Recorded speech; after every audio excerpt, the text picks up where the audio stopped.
let us begin with set number 14 of multiple choice question. The first one, as we have again done it. So these are few repeated questions which are very, very important. Okay. The first one is soft iron is used to make the core of a transformer because of low coercivity and high retentivity. B option. A sonometer wire vibrates with the 3 nodes and 2 antinodes. The corresponding mode of vibration will be first overtone. In the last session only we have done this. Next, in a hydrogen atom, the electron jumps from third orbit to the first orbit. Okay, now this is given to us. It jumps from third to first orbit. Then the change in angular moment. So we know that L equal to NH by 2 pi. ये हमारा formula है. L equal to NH by 2 pi. So दो L का value दिया है. एक third orbit के लिए दिया है, एक फर्स्ट ऑर्बिट के लिए दिया है. तो हमें डिफरेंस पता करना है. तो L3 minus L1 will be equal to third orbit minus first orbit. NH by 2 pi के फॉर्मूला में मैंने वैल्यू डाला. पहले थर्ड ऑर्बिट का डालेंगे, फिर फर्स्ट ऑर्बिट का डालेंगे. तो इसको सॉल्व करेंगे तो कितना मिलेगा? 3 minus 1 h by 2 pi मैंने कॉमन ले लिया. तो कितना बनेगा? 2h by 2 pi. तो 2 cancel. That is 6.6 to 10 raised to minus 34, 3.14. ठीक है, इसको सॉल्व करो. You get B as the answer. 2.11 into 10 raised to minus 34 as the answer. ठीक है, h is Planck's constant. Value याद रखना है. In series CR circuit the impedance of the circuit. अभी यहाँ पे क्वेश्चन में क्लियरली बोला है कि CR है. CR मतलब L नहीं आना चाहिए. अगर L नहीं आना चाहिए तो हमारा फॉर्मूला क्या है?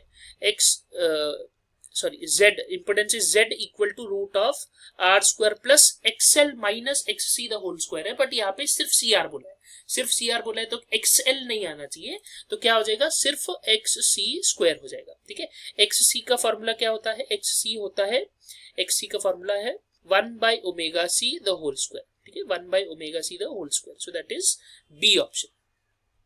Next, which gate act as a building block? So NAND gate. NAND and NOR भी हो सकता है. NAND के साथ NOR भी हो सकता है. ठीक है, NAND और NOR कोई भी एक ऑप्शन रहेगा, दोनों नहीं आएगा, एक ही आएगा. In a Young's double slit experiment, if there is no initial phase difference between the light from the two slits, the point on a screen corresponding to the fourth minimum. Now, whenever there is a minimum given, minimum के case में हमारा path difference पता करना है. So path difference का formula होता है 2n minus 1 lambda by 2.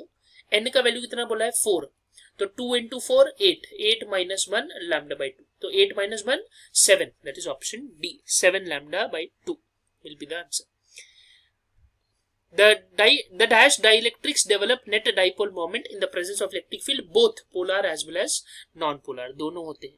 So that is option C. If the frequency of the incident light falling on a sensitive material is double, then the kinetic energy will be more than the 2 times. This I have already explained why this is more than 2 times, because of work function.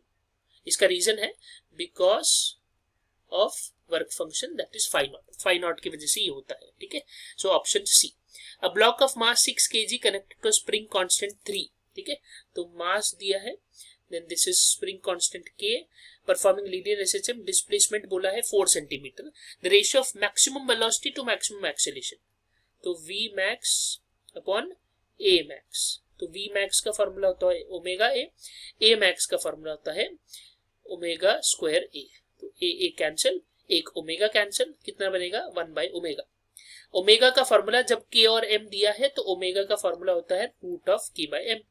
तो denominator में आ जाएगा root of K by M. इसको ऊपर भेजो तो therefore क्या मिलेगा? Root of M by K. Mass का वैल्यू कितना दिया है? 6. इसका वैल्यू कितना दिया है? 3. तो 6 by 3 इज रूट 2. इसका आंसर रहेगा रूट 2. रूट 1 से रूट 5 तक की वैल्यूज याद रखने बोले हैं. सो रूट 2 का वैल्यू कितना होता है? 1.414. That is B option. ठीक है, इसीलिए बोला है रूट 1 से 5 तक याद रखना, बिकॉज इधर तो रूट 2 आ जाएगा, तो यहाँ पे ढूंढते फिरोगे रूट 2 किधर है. यहाँ पे तो रूट 2 है ही नहीं, तो ऑप्शन मिस्टेक नहीं है, तुमने नहीं पढ़ा है. रूट 1 से रूट 5 सब वैल्यूज याद रखने हैं. What will be the ratio of total energy of electron in the third excited state to the fifth excited state? Very confusing question. Third excited state का मतलब n का वैल्यू 3 नहीं लेंगे. फिफ्थ एक्साइटेड स्टेट मतलब n का value 5 नहीं लेंगे. क्यों नहीं लेंगे?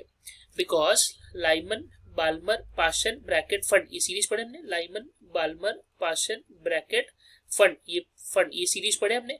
यहाँ पे वैल्यू आता है n इक्वल टू 1, इधर आता है n इक्वल टू 2, इधर आता है n equal to 3, n equal to 4, n equal to 5. इतना तो पता है सबको. थर्ड एक्साइटेड स्टेट बोला है, थर्ड ऑर्बिट नहीं बोला है.